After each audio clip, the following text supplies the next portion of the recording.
Hello, everyone. Welcome to this video. This video, I want to talk about China, the home ownership rate. Several days ago, in one of my videos, somebody commented in the comment section. He asked about the home ownership. I replied.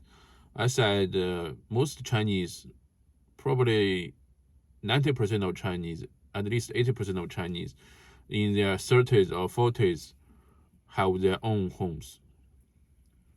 So this is quite some people think that, oh, it's quite a high figure, especially maybe people from Europe, from Germany.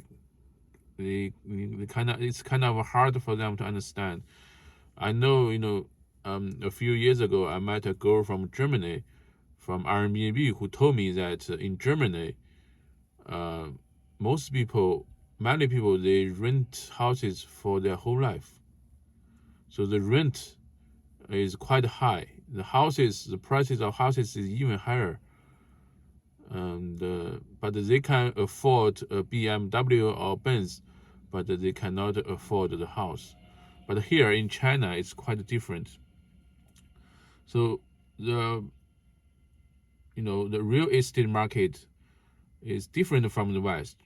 First is a divide the country, the city, and the rural area. So right now, as you can see, let's first talk about the rural area, the less known part. So right now, I'm in a factory zone, in a factory park. So this place, 10 years ago, especially the one in front of me, 3 years ago, was just a farmland. So this is in the rural area. But now, as you can see, some new products have been done, or some new project is being done. Some new project have finished. Okay. So these lands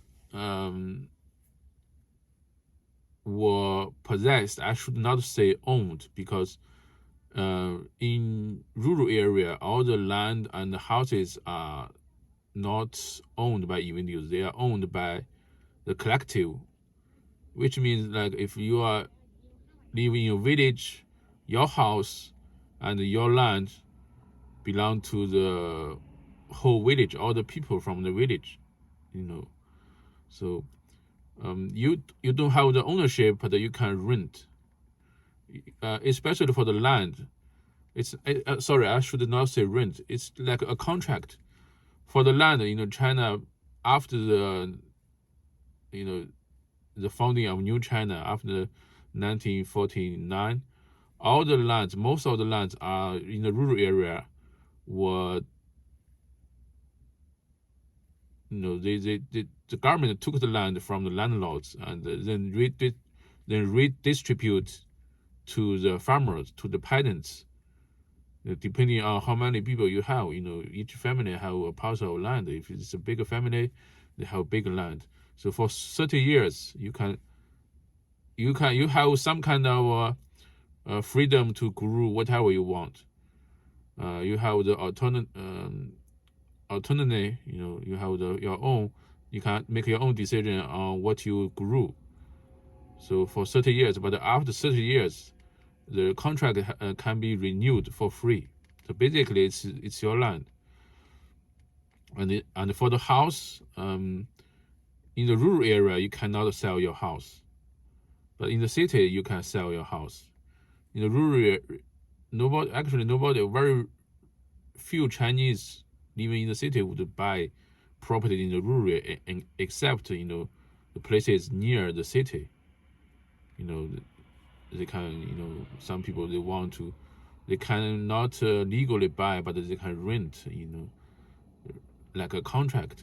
So speaking of the land, so the land in front of me used to be farmland. So the government, if some factory, they want to build a new factory, they came to the government. They say, oh, I want to buy this land. If the government, they want to transform this area, to an industry park. So they will speak to the villagers. They will pay them the money. Usually it's about 50,000, 6,000, 60,000 a mu. 1 mu is like a sixth of acre. Okay, they will buy out the land from the farmers. Okay, so this is the rural area. In the city area, people still they actually don't. Also in the city, Chinese don't own land; they have the right to use. So in the city, it's the same. If you buy an apartment, you don't have the ownership; you have the right to use for 70 years. Most of the cases for 70 years. For the office buildings, for the commercial use apartments, it's 40 years. So for you can use it for 70 years.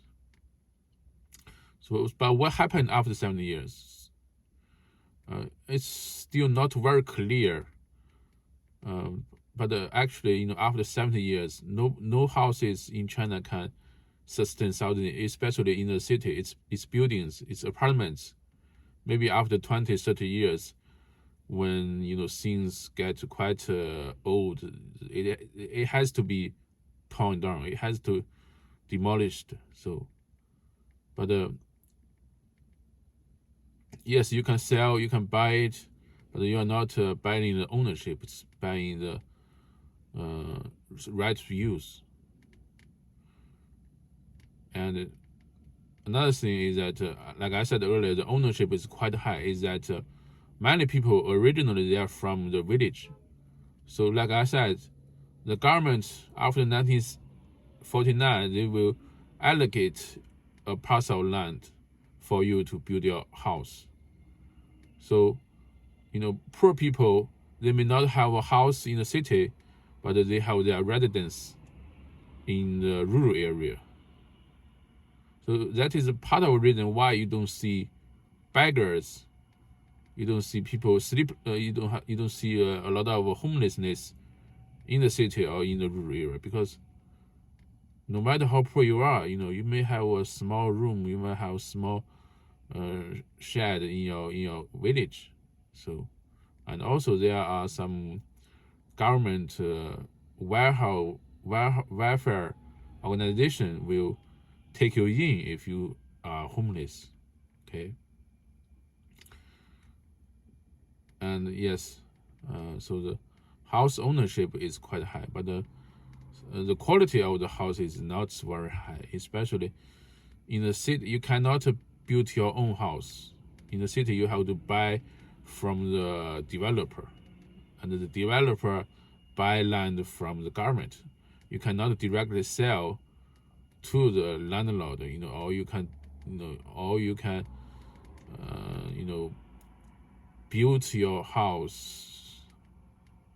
It's difficult to get the permission from the government if it's a standalone house in the city. If it's very old, if it is going to fall down, maybe the government allows you to rebuild a house. But most of the time, it is very hard. The government, they want your land. They want to, because it is it's expensive in the city. They want your land. They want to, especially standalone houses. They want, if they can change a standalone house into 20-story, 30-story apartments, the government will, make a lot of money of it. So that is, so that is one of the incentive of the, why the government want to how to say that, to develop new residential areas. Okay, so that is what I have to say for this video. Thanks for watching. Bye bye.